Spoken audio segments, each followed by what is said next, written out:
하나님은 어떤 분이신가? 이 네 번째 질문의 답은 하나님이 영이시며 그의 존재하심과 지혜와 권능과 거룩하심과 공의와 선하심과 진실하심이 무한하시고 영원하시며 불변하십니다. 이렇게 이 하나님 어떤 분이란 이 대답 속에 두 가지로 하나님이, 먼저 하나님의 이름에 대해서 우리가 지난주에 나눴던 말씀 중에 하나님의 이름을 먼저 알아야 된다 해서 여호와, 하나님의 이름은 여호와다, 스스로 있는 자다. 그러면서 하나님의 그 공유적 속성과 비공유적 속성, 그러니까 하나님만이 공유할 수 없는 비공유적 속성에 대해서, 이것은 하나님만 가지고 있는 속성에 대해서 하나님은 영이십니다. 하나님은 무한하십니다. 하나님은 영원하십니다. 하나님은 불변하십니다. 라는 이 네 가지 하나님의 비공유적 속성에 대해서 말씀을 나눴습니다. 지금 한번 점검한 전 다시 한번 띄워주세요. 금방 띄웠던 거. 자, 지난주에 배웠던 말씀을 요약본입니다. 하나님의 이름과 속성에 대해서 먼저 하나님의 이름을 알아야 됩니다. 뭐라고요? 여호와, 스스로 있는 자. 자, 하나님의 속성 중에 비공유적 속성, 하나님만 가지고 있는 속성. 첫 번째, 하나님은 영이십니다. 두 번째, 하나님은 무한하십니다. 세 번째, 하나님은 영원하십니다. 네 번째, 하나님은 불변하십니다. 자, 오늘은 하나님의 속성 중에 이제 공유, 사람과 공유하는 공유적인 속성에 대해서 말씀을 나누도록 합니다. 하나님의 공유적 속성은 하나님과 인간이 가지고 있는 속성입니다. 사람과 공유하는 이 특징을 하나님의 공유적인 속성이라고 하는데, 여기서 반드시 알아야 할 것은 사람과 공유적인 속성일 뿐 하나님을 능가할 수 있는 것이 아닙니다라는 거예요. 그러니까 공유한다고 해서 우리가 하나님 같아진다, 하나님을 능가한다, 그렇게 되어지는 게 아니라 그냥 인간에게도 이렇게 하나님의 공유적인 속성이, 하나님만이 가지고 있는 속성이 우리에게도 있다라는 거죠. 인간은 하나님의 형상으로 창조되었기에 짐승과 달리 하나님과 공유하는 것이라고 말할 뿐이지 하나님과 같다고 생각하시면 절대로 안 된다는 겁니다. 그러니까 하나님이 자기의 형상대로 우리를 창조하였기 때문에 공유할 뿐이지 우리가 그것을 넘어서는 안 된다는 거죠. 하나님의 공유적인 속성을 오해하게 되면 교만하게 됩니다. 하나님과 공유적인 속성을 가졌다고 해서 절대적으로 교만해서는 안 됩니다. 그냥 공유적인 속성일 뿐 하나님과는 명확한 차이가 있다는 사실을 알아야 됩니다. 자, 그러면 하나님은 어떤 분이신가? 이 공유적 속성에서 인간과 같이 인간도 가지고 있는 것, 하나님의 뭐죠? 지혜입니다. 하나님의 지혜. 첫 번째는 하나님의 지혜다. 하나님의 지혜는 사람과 다른 하나님의 지혜, 특수한 면입니다. 사람의 지혜로 하나님의 지혜를 알 수 없습니다. 그래서 로마서 11장 33절에는 이렇게 기록되어 있습니다. 로마서 11장 33절 읽습니다. 깊도다 하나님의 지혜와 지식에 부유하며 그의 판단은 측량치 못할 것이며 그의 길은 찾지 못할 것이로다. 그렇습니다. 우리가 인간의 지혜로 하나님의 지혜를 우리가 그것을 능가할 수 없어요. 흔히 우리가 발 뒤꿈치도 우리가 못 쫓아간. 왜요? 하나님의 지혜는 깊기 때문에요. 그 지식이 부유함이 있기 때문입니다. 인간으로 측량치 못하는 지혜. 얼마나 하나님의 지혜와 인간의 지혜가 차이가 있냐? 고린도전서 1장 21절에는 이렇게 말하고 있어요. 고린도전서 1장 21절 같이 읽습니다. 하나님의 지혜에 있어서는 이 세상이 자기 지혜로 하나님을 알지 못하는 거로 하나님께서 전도에 미련한 것으로 믿는 자들을 구원하시기를 기뻐하셨다. 인간의 지혜는 하나님의 지혜와 비교해 볼 때 어느 정도입니까? 하나님께서 우리를 구원하시고자 전도죠. 바로 예수 그리스도를 믿게 하는 전도를 통해서 그 하나님의 지혜를 나타냈다는 거죠. 인간의 지혜는 하나님이 우리를 구원하시기 위해서 우리로 하여금 예수 믿게 하는 것. 그런 어떻게 보면 지극히 작은 지혜, 하나님의 지혜와 비교할 수 없어요. 그러니까 내가 내 지혜로 하나님을 아는 것이 아니라는 거예요. 하나님이 전도에 미련한 것, 복음을 통해서, 이 예수 그리스도의 복음을 통해서 우리에게 나타내신 그것을 깨닫게 해주시는 아주 작은 지혜. 그런데 이 지혜는 가장 중요한 지혜예요. 하나님의 지혜를 우리가 능가할 수 없다는 거죠. 바울은 복음, 곧 예수님이 하나님의 지혜라고 말합니다. 고린도전서 1장 24절 같이 우리가 말씀을 통해서 고백해 보도록 하겠습니다. 읽습니다. 오직 부르심을 입은 자들에게는 유대인이나 헬라인이나 그리스도는 하나님의 능력이요 하나님의 지혜냐. 보세요. 복음을 받아들인 모든 이 땅의 많은 자들의 하나님의 능력과 하나님의 지혜로 나타나는 게 누구냐? 예수 그리스도라는 거죠. 이 복음을 받아들이지 않았다면은, 그러니까 하나님의 지혜 중에 이 세상의 지혜로는 하나님을 알지 못하기 때문에, 야, 내가 너를 구원하고자 내가 전도, 곧 예수 그리스도 이 땅에 보내심으로 말미암아 구원받고 예수 믿고 구원받고 천국 가는 이 지혜를 너희한테 알리겠다. 이 지혜 하나로도 사실은 충분해요.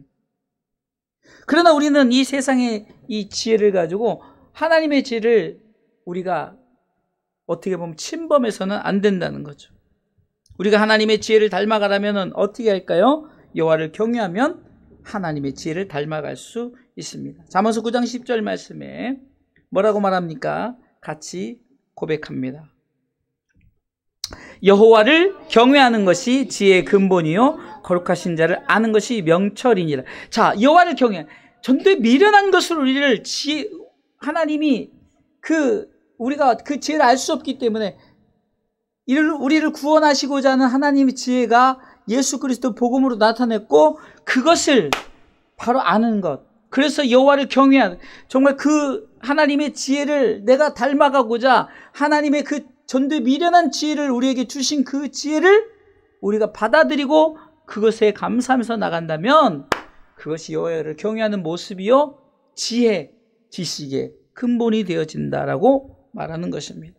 하나님은 지혜의 원형이 되시고, 하나님을 경외한다는 것은 하나님 우리에게 전도에 미련한 지혜를 우리에게 허락하신 그것을 믿고 감사하면서 그것을 받아들이면서 내가 그 하나님의 그 전도에 미련한 이 세상의 지혜를 알지 못하기 때문에 그 지혜를 통해서 우리에게 허락하신 그 경외함.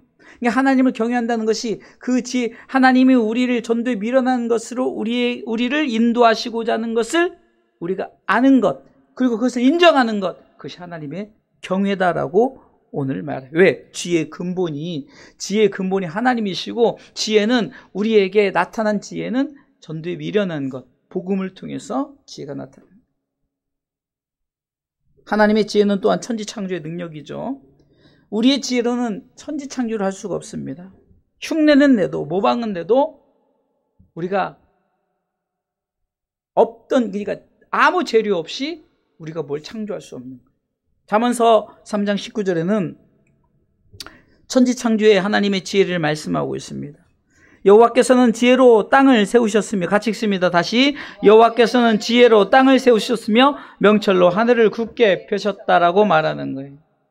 인간이 아무리 지혜롭다 해도 이 천지 만물을 창조할 수 있는 것은 아닙니다. 그러니까 공유하더라도 하나님의 지혜와 사람의 지혜는 다르다. 왜? 사람의 지혜는 우리가 하나님의 지혜를 알지 못하니까 내가 너를 구원하고자 독생 예수 그리스도를 보냈어라고 깨닫게 하는 지혜를 주셨는데, 그 지혜를 아는 것이 정말로 여호와를 경외하는 것이다라는 것입니다. 자, 두 번째, 하나님의 권능입니다. 우리 인간도 능력을 갖고 있죠. 이 또한 하나님의 권능 또한 인간의 권능과 차이가 납니다. 이 진정한 능력은 하나님께서 우리에게 구원을 주시는 복음의 능력인데요. 자, 예를 들면 인간의 권능으로 비행기를 만들고 인터넷 세상을 만듭니다. 그러나 하나님의 권능은 그냥 그렇게 지극히 작은 권능이 아니라 한마디로 천지창조의 권능입니다. 우주 만물을 창조하셨을 뿐만 아니라 우주 만물을 주관하시는 하나님은 능력의 하나님. 우리가 말하는 그냥 단지 파워의 하나님이 아니라 전능하신 엘샤다이 하나님, 창조주 하나님, 여호와, 그분이십니다. 그런데 우리가 그런 능력을 비교하지 말고 진정한 능력은 복음의 능력이라는 거예요. 하나님 우리에게 인간을 통해서 우리에게 허락하신 능력이 뭡니까? 복음의 능력인데요. 로마서 1장 16절에 진정한 능력은 구원을 주시는 복음의 능력입니다. 같이 읽습니다. 내가 복음을 부끄러워하지 아니하노니 이 복음은 믿는 자에게 구원을 주시는 하나님의 능력이 됨이라. 첫째는 유대인에게요, 또한 헬라인에게라도 모든 만인. 그러니까 유대인은 뭡니까? 이스라엘 아주 그냥 가장 적은 면이고, 헬라인이라는 것은 이방인 모든 사람들을 말하는 거죠.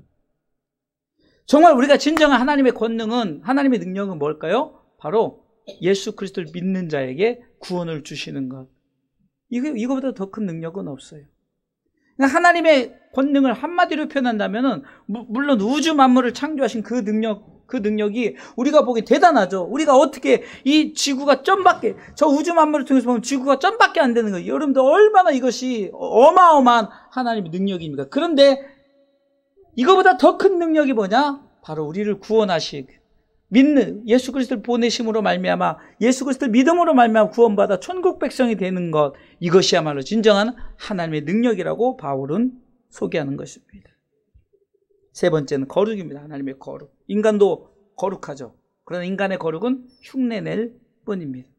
하나님의 거룩하심은 피조물 곧 우리 모든 만물보다 근본적으로 달라요.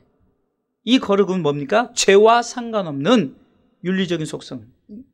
그러니까 내가 아무리 거룩해도 우리는 죄와 상관이 있어요. 그러나 하나님의 거룩은 죄와 상관이 없다는 겁니다. 시편 기자는 시편 22편 3절을 통해서 이스라엘의 찬송 중에 거하시는 주여, 주는 거룩하십니다라고 고백합니다. 하나님은 인간으로 하여금 거룩하라고 명령하는데, 내가 거룩하다, 그러니 너희도 거룩하라는 거죠. 레위기 11장 44절과 45절 한번 읽어보겠습니다. 같이 읽습니다. 나는 여호와 너희 하나님이라. 내가 거룩하니 너희도 몸을 구별하여 거룩하게 하고 땅에 기는 바 기어다니는 것을 인하여 스스로 더럽히지 말라. 45절.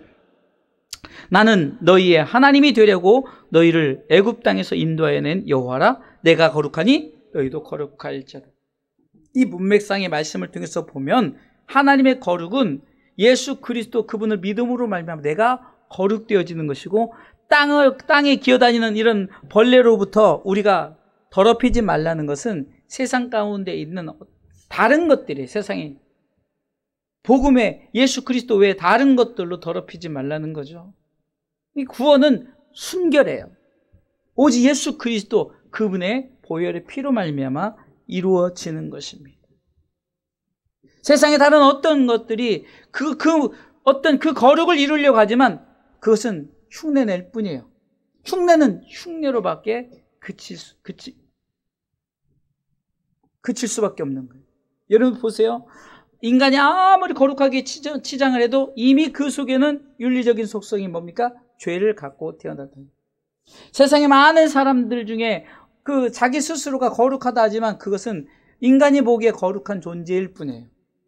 그 거룩은 하나님의 거룩과 비교할 수 없고, 아니 비교돼서도 안 돼요. 그러나 하나님께서 거룩하라는 그 명령은 뭡니까? 예수 그리스도를 믿음으로 말미암아 구원받은 백성이 됨 그 사람을 바로 거룩하다라고, 할렐루야. 지난번에 읽었던 데살로니가전서 5장 23절에도 평강의 하나님이 너희를 거룩하게 하신다 그랬죠. 읽어볼까요? 평강의 하나님이 친히 너희로 온전히 거룩하게 하시고 또 너희 온 영과 혼과 몸이 우리 주 예수 그리스도 강림하실 때 흠없게 보존되기를 원하는, 진정한 거룩이 바로 이거라는 거죠.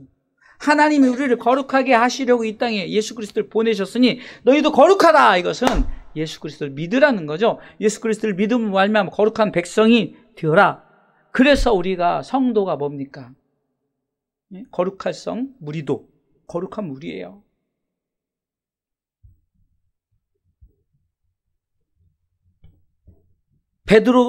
베드로는 하나님을 본받아 성도는 거룩해 주기를 힘써야 된다고 말합니다. 베드로전서 1장 15절로 16절에 보면은 이 레위기 11장 44절 45절 말씀 인용하면서 말합니다. 읽습니다. 오직 너희를 부르신 거룩한 자처럼 너희도 모든 행실에 거룩한 자가 되라.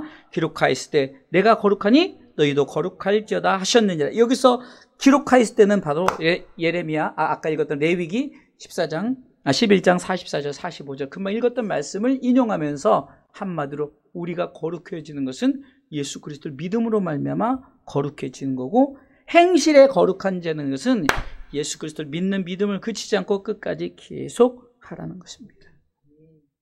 우리는 거룩을 두려워합니다.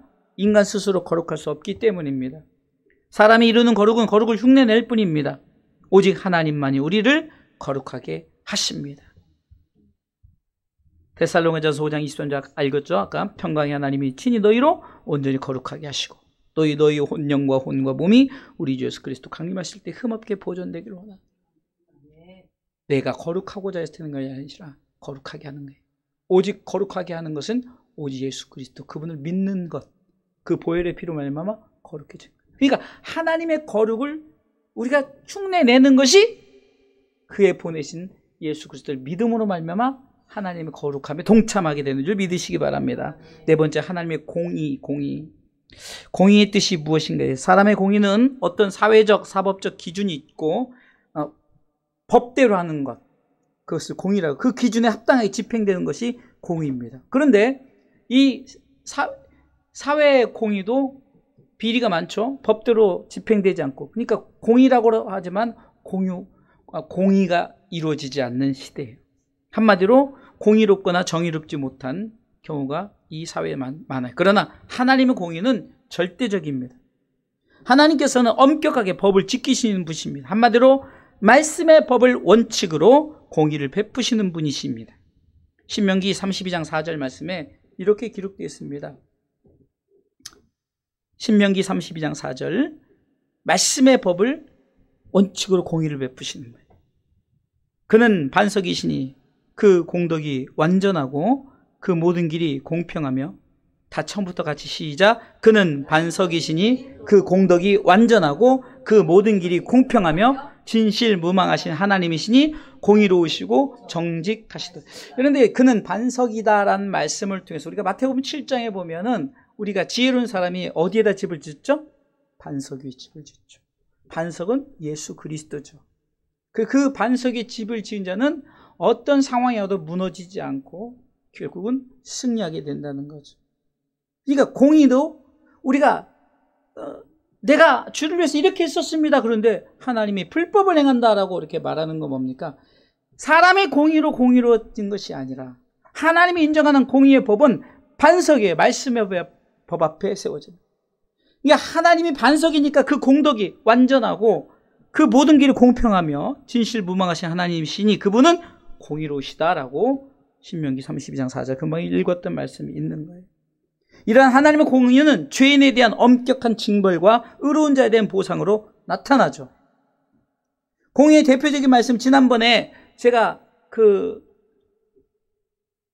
추수 감사 주일날 전하면서 추수 때 우리가 성경적인 이 추수의 의미에서 가장 중요한 추수가 뭐라 그랬어요? 바로 우리도 추수한다 이거죠. 우리도 추수를 경험한다는 거죠.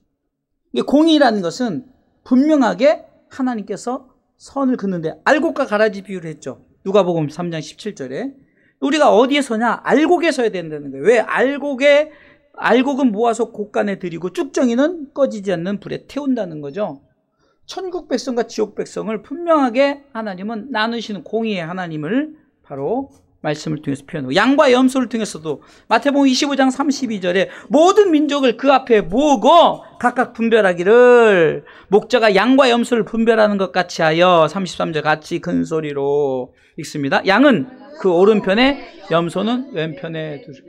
우리는 어디에 서야 된다고요? 양에 서야 되는 거예요. 오른편에 서야 되는 거예요. 네? 이게 공의예요. 절대적으로 우리는 양의 편에 서야 되는 거예요. 그러나 양의 편에 서지 못한 자는 반대로 어디에 서는가요? 염소 편에 서는 거예요.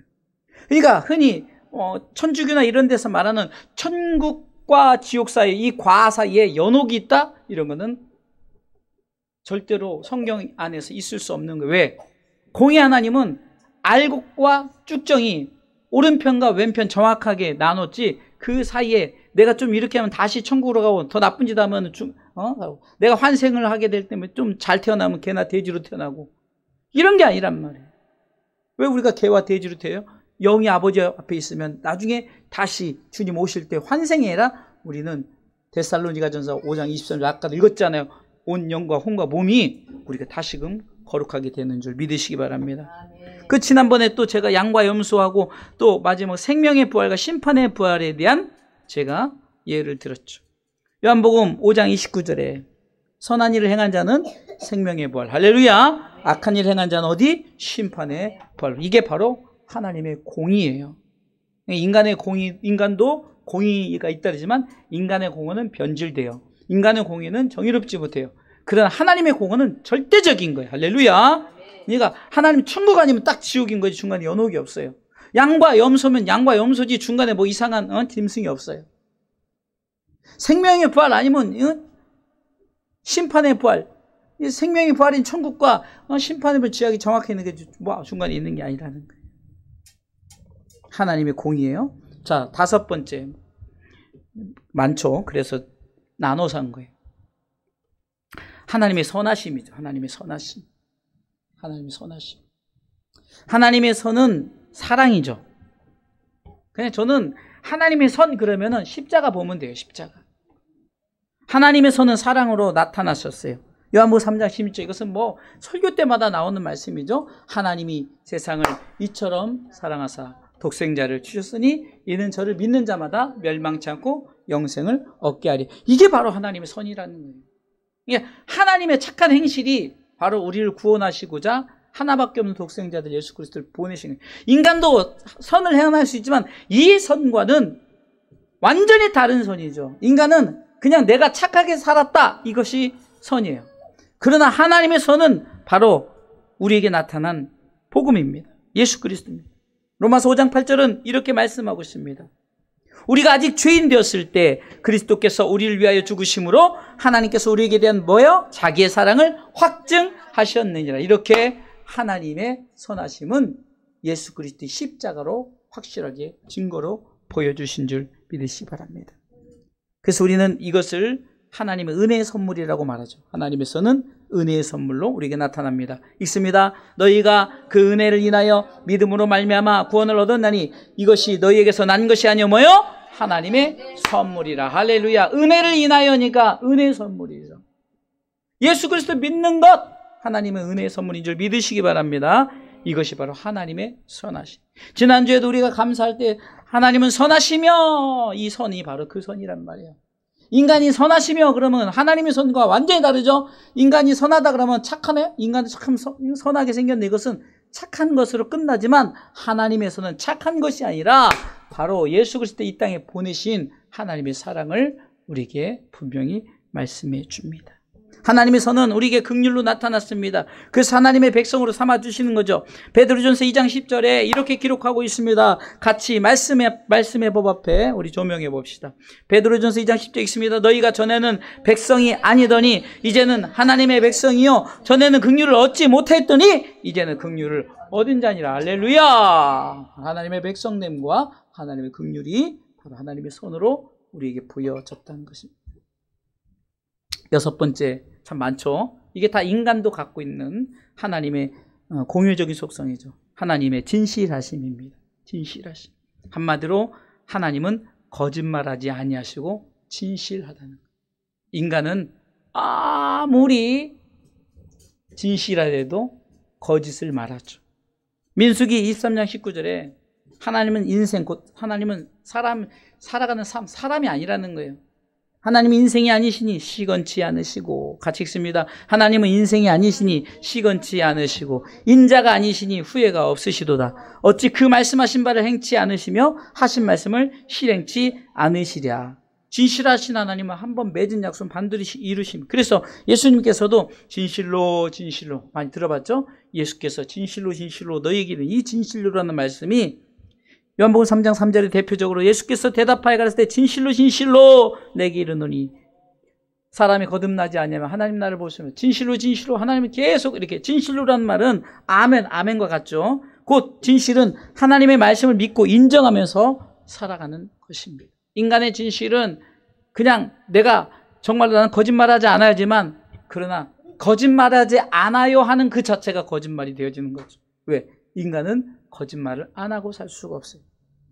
좀 포장하면 뭐라고 말합니까? 아, 선의의 거짓말이다. 일부러 우리 아이들에게 아빠가 뭐 해줄게 이렇게 해서 놓고서나 좀 이렇게 아이들이 위험할까봐 이거는 위험해 이렇게 하면서 이거 가지면 큰일 나 뭐 이렇게 그런 거짓말들 그 선의의 거짓말이죠. 그것도 거짓말은 거짓말이.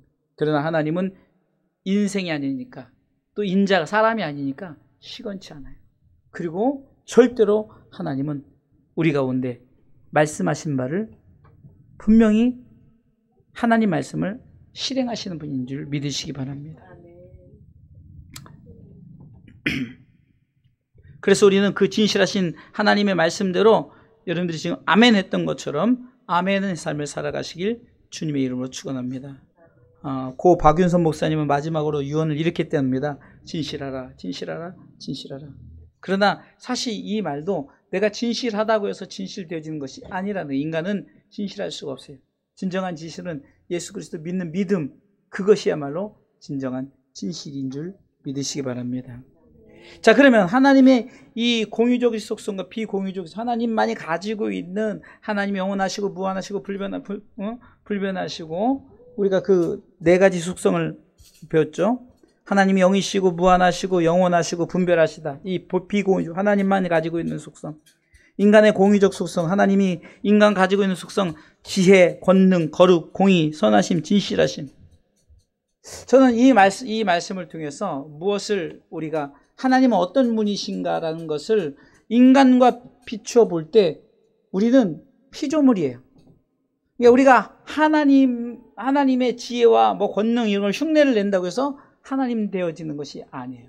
인간이 하나님 되어지고자 하나님의 이 공유적인 속성을 가지고 하나님과 같이 되려고 제일 먼저 잘못한 게 뭐죠? 선악과를 따먹은 행위예요. 그러니까 결국은 하나님이 내가 우리의 형상대로 그 삼위 하나님의 형상대로 창조한 그들이 제일 먼저 범죄했던 이유가 뭡니까? 하나님의 공유적인 속성을 가지고 스스로 지혜롭다, 스스로 교만하고 스스로 넘어진 것뿐이에요. 결국은 우리가 하나님의 공유적인 속성이 주어졌다고 해서 좋은 것은 아니에요. 지혜를 잘 써야 돼요. 권능을 잘 써야 돼요. 거룩을 잘 활용해야 되고 공의를 우리가 제대로 써야 되고 선하심, 진실하심도 제대로 우리가 활용되어져야 됩니다.